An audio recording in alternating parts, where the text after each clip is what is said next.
Good intro, man. Like it? Definitely beat my attempt at a howl. It was just a fart. Yep. Anyway, speaking of farts, Yeah, usually when they make a werewolf movie, it's the equivalent of a fucking fart on celluloid. Because let's face it here, folks. If you've been around the horror scene for a long time, a legitimately good werewolf movie is a hard thing to find. Now, there are some that made their name just off the top of everybody's head. An American Werewolf in London. Undisputed classic of the genre. And an undisputed great werewolf film. I don't think anybody would argue that. And there's a lot of reasons to argue, or to want to argue that. I don't know.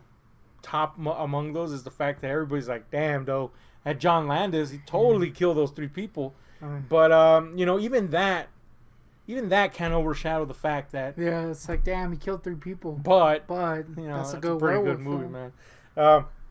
Look, it's just a rare thing. All right? We tried the other day to come up with a more than like 10. Yeah. And we're having a hard time. Actually looked up a couple on Google. We had to. The second they brought in Teen Wolf, it's like, oh, you're stretching, homie.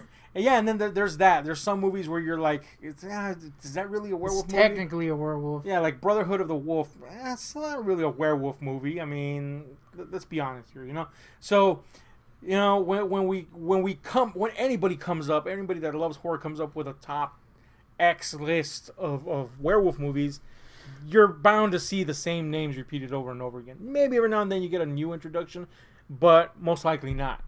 One that always makes the list for a lot of people is the movie we're talking about today, and it's The Howling, the Ling of Hao in China. It's not good.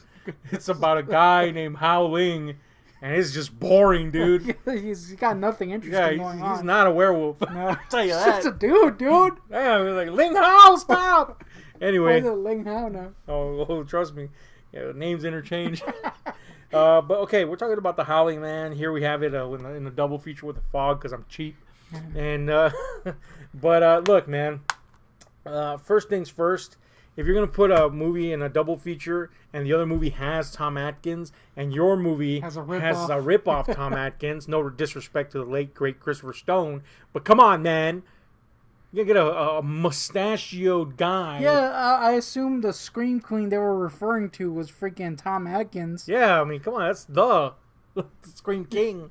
It's true. Not even a Scream, he's just a king, dude. Yeah, man. Scream Regent. Mustachioed king. Yeah, man. And then on top of that, in The Fog, he doesn't even have his stash. I feel like a wrong was lobbed in the way of old Atkins here. But anyway, The Howling, starring Dee Wallace Stone and her husband, Christopher Stone. It's always brought up when it comes to these top 10 werewolf flicks. It's definitely one that very few people argue with, but I know that there's a point of contention on your behalf because for the longest time, and I don't know if this still stands, you were like, I haven't mentioned it. You were like, fuck this movie. I haven't mentioned, we haven't talked in the past the week that this has happened. Mm-hmm. There was a point where I almost murdered you. Mm-hmm.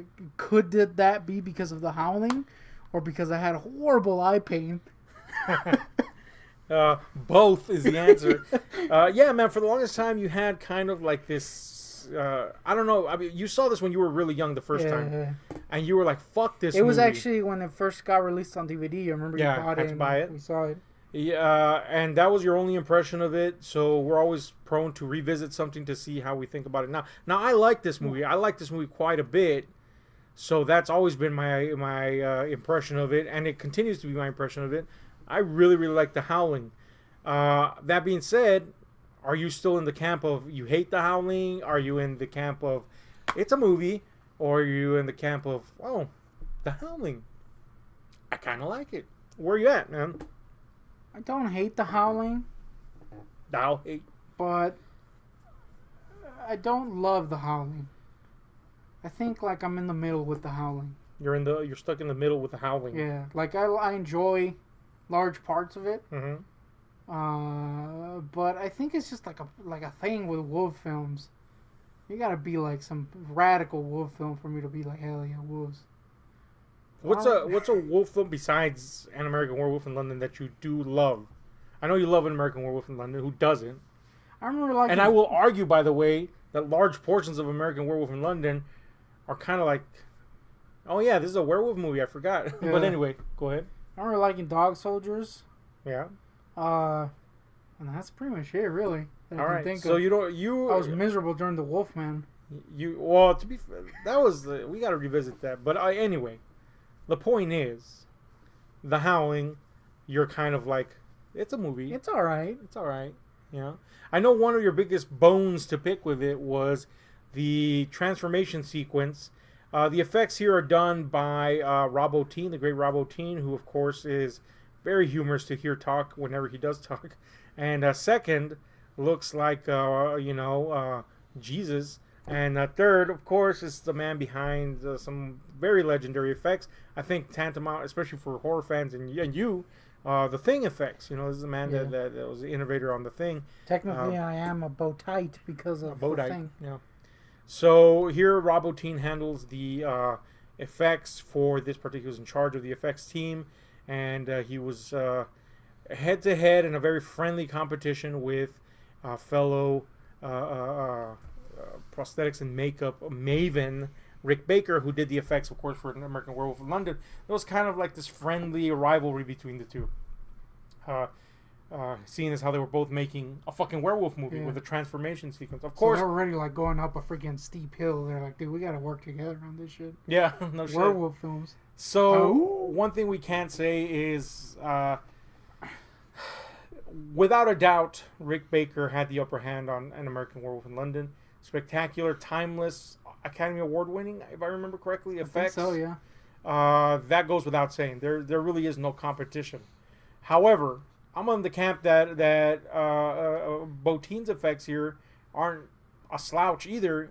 So do you still hate the effects, or where are you at with them? I have problems with them. Elaborate, if you will. I don't hate them, but I do have issues.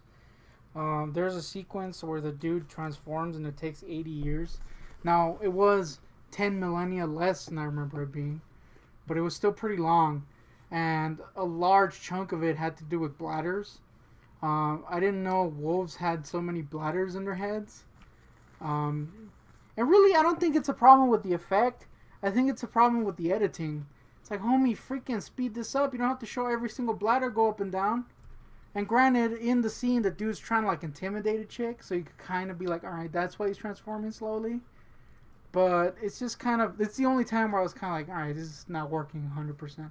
Also, I have issues, and I feel like a dick. I have issues with the fur. Mm-hmm. I feel the fur person was kind of slouching. The fur looks weird. It looks like doll fur. And that's what I kind of noticed in some scenes. I was like, I don't think it's a problem with the effect itself, because when you do see close-ups of the head and, the makeup effects, it looks really good. It's just the fur looks fake as shit. Specifically, like, in the ear area and, like, the little feet. There's a scene where they show the little feet and you're like, damn, this homie's not good fur. But I don't hate the effect like I did in the past. I actually kind of like when the dude's transforming for 80 millennia and he's in that weird kind of like in-between section where it's just like this bizarre, almost, was it Fright Night-esque? Yeah. Grinning pose. And I could see someone like laughing at that because it looked kind of goofy. And it's very obviously like, I don't know, a puppet, or maybe it was like heavy prosthetics. But it kind of looked kind of creepy. I kind of just wanted the wolf to look like that, honestly. So yeah, I have some issues with the wolf effects, but I ain't hating. How about the ultimate wolf design once they're transformed?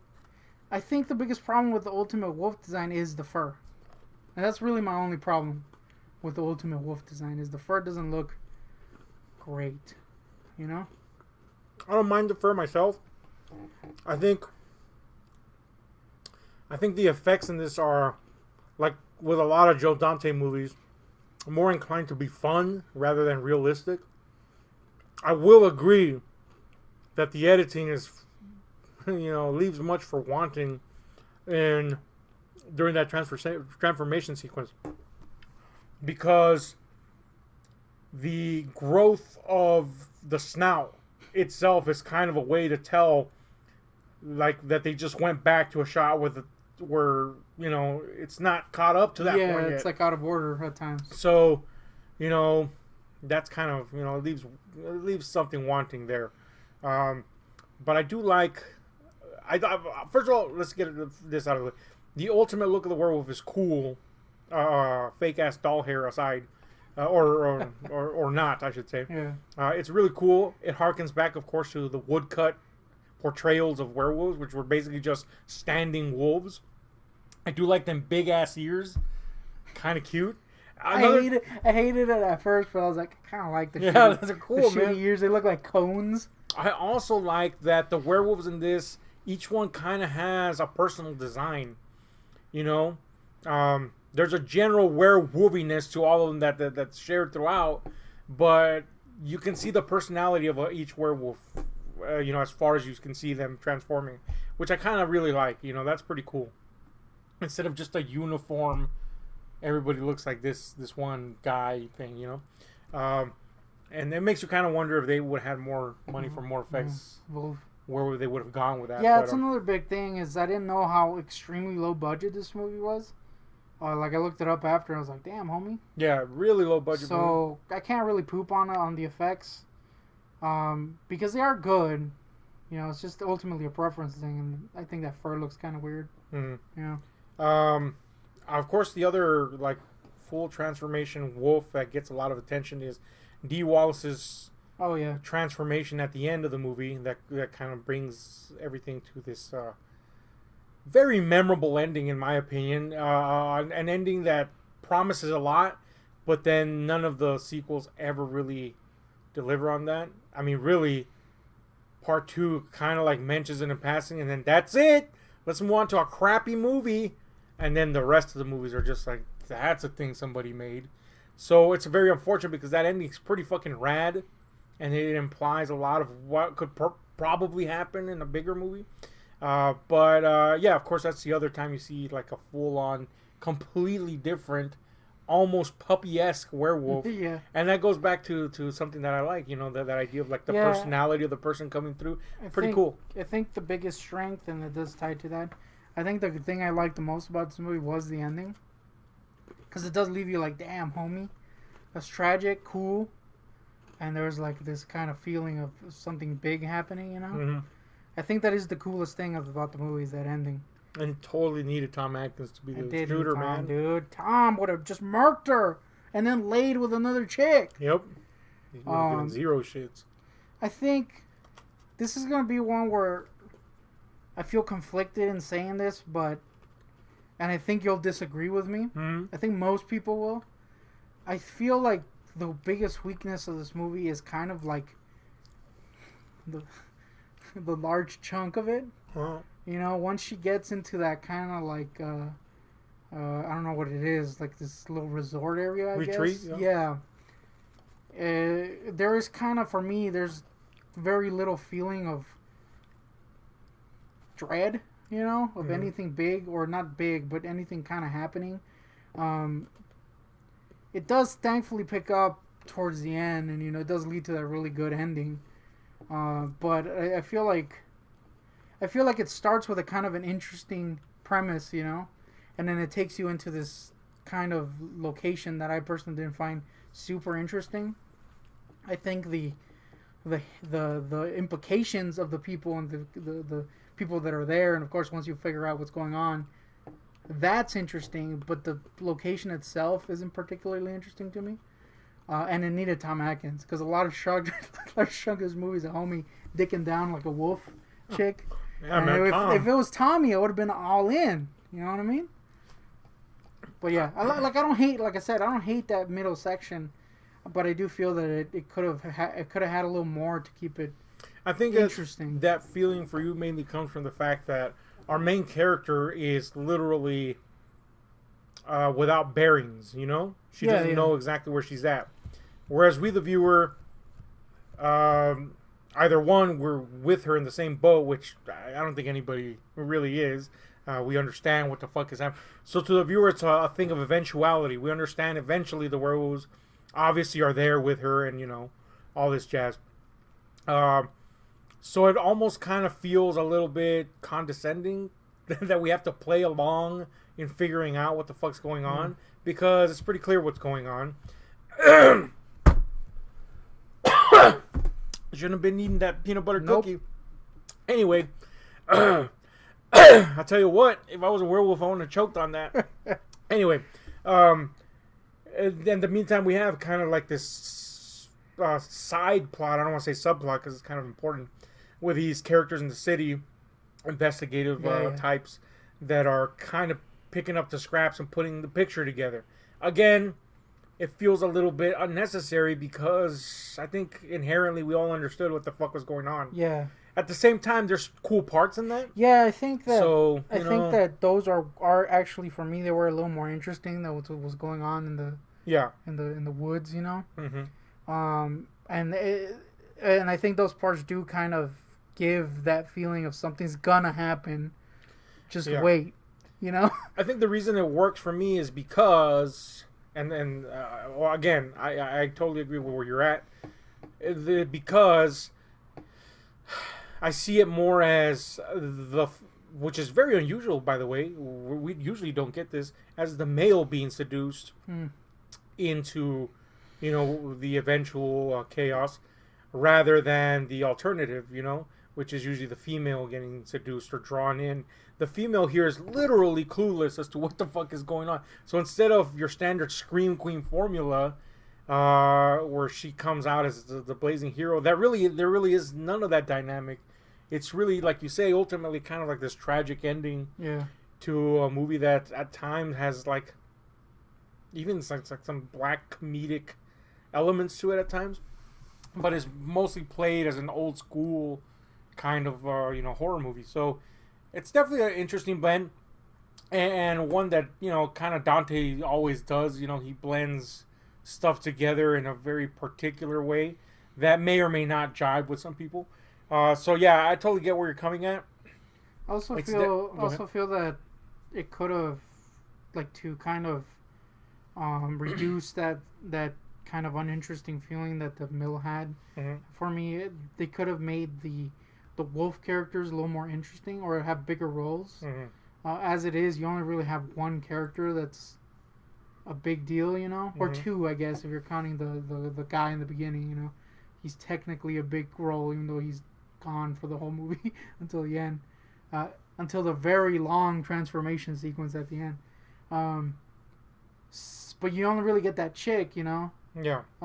So it would have been interesting. I mean, there is hints of that, like, especially when she first gets there, the old man is like ranting and raving, having weird ass claws and shit.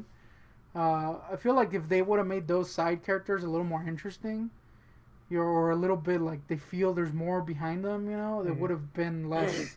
Again, I don't want to say boring, because it's never boring, but a little less like, all right, you can pick it up a little. Yeah. I think if I had my hands at fixing that particular gnarled section, gnarled hands at fixing that particular section, I would have brought up the fact that these guys are werewolves from the beginning. Yeah, there would be no hint, because there is no hint. There isn't. We as viewers know these motherfuckers is werewolves, yo. There is like an long fang. Fang is getting longer. There is like an interesting idea there with the doctor taking people there. Yeah, that's what I was gonna say. I think if they would have had our character remain clueless, but we the viewers see the inner dynamic of this werewolf community, and their relationship with the doctor, who is trying to be like, yo, we can integrate. Yeah. But they're like, hell no, we're werewolves, bitch. I think that would have been a lot more interesting, because as it is, the doctor has an interesting... He's inherently interesting because of what he's doing. Right. But he's kind of got nothing going for him, mm-hmm. There's a scene when he dies where you get a hint that there's a lot behind him. Yeah. There's some turmoil in his character.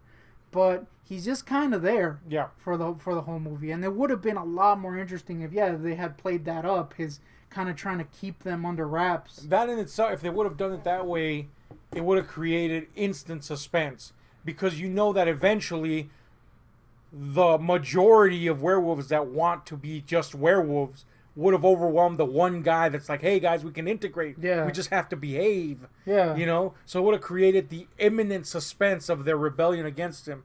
And that would have made that middle section much more interesting. Yes, yes. So I agree with you 100%. That's something I've always thought, like, why didn't they just...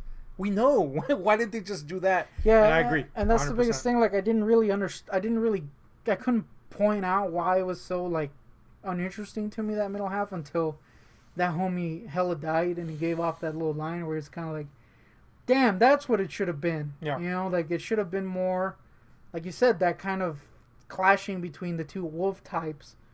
But as it is, the wolves are kind of really underdeveloped.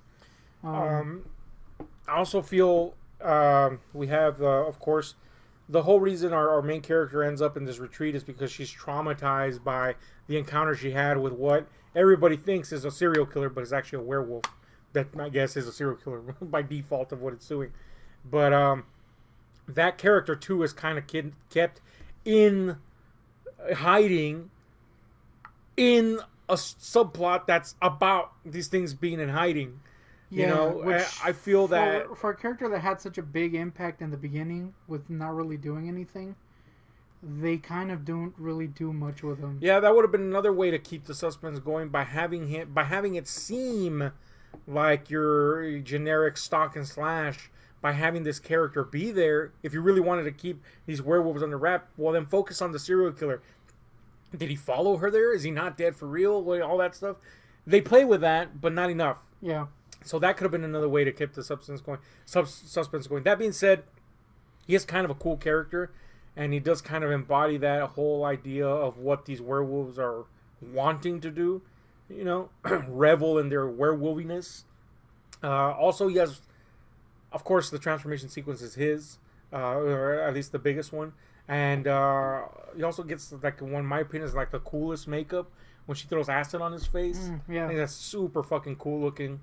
But anyway, there's just some things there that yes, and especially in that middle section, could have really amped up the effectiveness of the movie.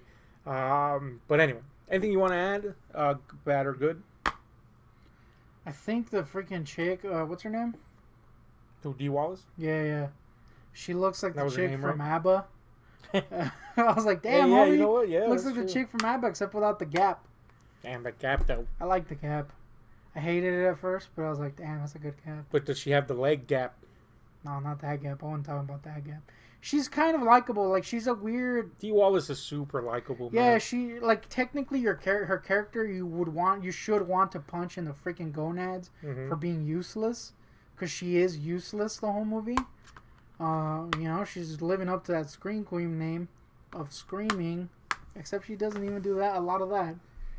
But she's really likable. And you kind of feel bad for her. Yeah. So it ends up working. Like, anyone else, obviously could have worked with someone else, but a less capable and likable person, I would have wanted to uppercut into a freaking wolf's asshole. But she's really likable. So well, let's use the other example here. In The Fog, of course, our Scream Queens are Jamie Lee Curtis and Adrienne Barbeau. I don't think they could have fulfilled that specific role that Dee Wallace has. No. One, because, yeah, like you say, she's very average as the person she's portraying is just a very average, vulnerable person. Yeah. And it takes somebody special to bring a likable vulnerability to the screen. And Dee Wallace just has a face that's like you want to like kind of instinctively protect her. You know, I don't know what it is, and she is she just be likable. bringing them mad ass hits, dude. Yeah, no shit, huh? So So an ABBA reference. yes, a Gap reference, if you will. But yeah, man, there's just something instinctively likable about Dee Wallace in almost every role. Especially, you know, she is a Scream Queen. She's been in several fucking roles in the genre, and the ones we remember her most for are where she's kind of just like this likable personality. She's not your average take a gun up and shoot back at the bad guy Scream Queen. You know, she's literally just kind of like this vulnerable character. You know, but yeah, I think you're right on that. Anyway, let's give our final thoughts and the final score on the Ling Hao and then the Howling. Ling Hao is pretty great. I give it a freaking 100 out of 100. I like that part where they totally go into a ninja showdown with werewolves, but then the werewolves never show up. No, they just leave, dude. Because Ling Hao's got 0 werewolves in it. I was about to make a wolf joke based in China, but I won't. That being said, I actually they ate the werewolf. They ate them, dude. That's why they didn't show up. Ling Hao. Anyway, what the hell? I give Ling Hao 1,000 out of 100. Martin Scorsese's greatest movie. Damn, I'm ready. It was Martin H. Scorsese, his cousin. The H stands for Howling. Damn, on me. It was a biopic. Yeah. Anyway, Ling Hao aside, we're rating the Howling here. Yo, Howling. I don't hate the Howling. I like large chunks of the Howling. That ending is really great. I feel like if that ending would have sucked Mav's dingies, I would have dismissed this film. But it was a great ending, and there's a lot to like, even though fake ass doll hair exists. Mm-hmm. I'm gonna be honest. I'm gonna give it like a 6.5. Cause it didn't really tickle my pickle to the max, you know. Mm-hmm. But I was able to enjoy it this time around, so that's a major plus from last time. I did like it. I know it's 6.5 sounds bad, but it's a positive 6.5. And when compared to other wolf films, it's pretty high up there, like an 8. We're comparing to other, it's a great, you can't put it on the scale of, like, an American Werewolf in London. Clearly like a 9 to 10. Yeah, it's not nowhere near that. Yeah, so anyway.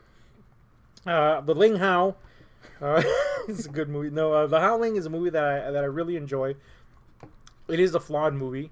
It's not perfect, but I think there's a lot of quirky charm to it, And it's definitely a movie that harkens back to older school werewolf and horror movies in general, which I think is both a good thing and a bad thing.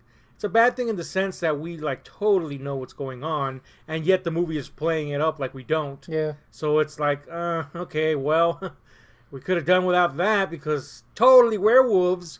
But that's also a trapping of Hammer movies and older school horror in general. You know what the fuck is going on right off the bat 95% of the time.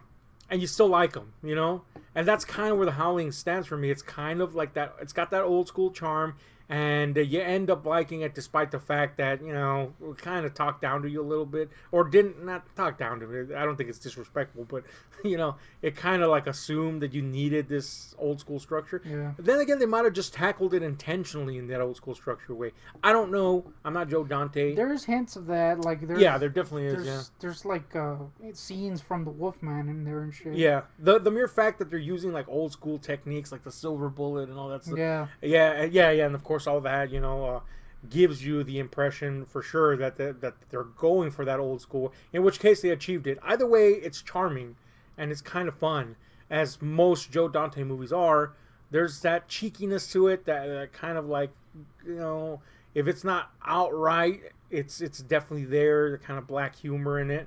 And the effects, of course, are very cool and memorable, and pointy werewolf ears super rock.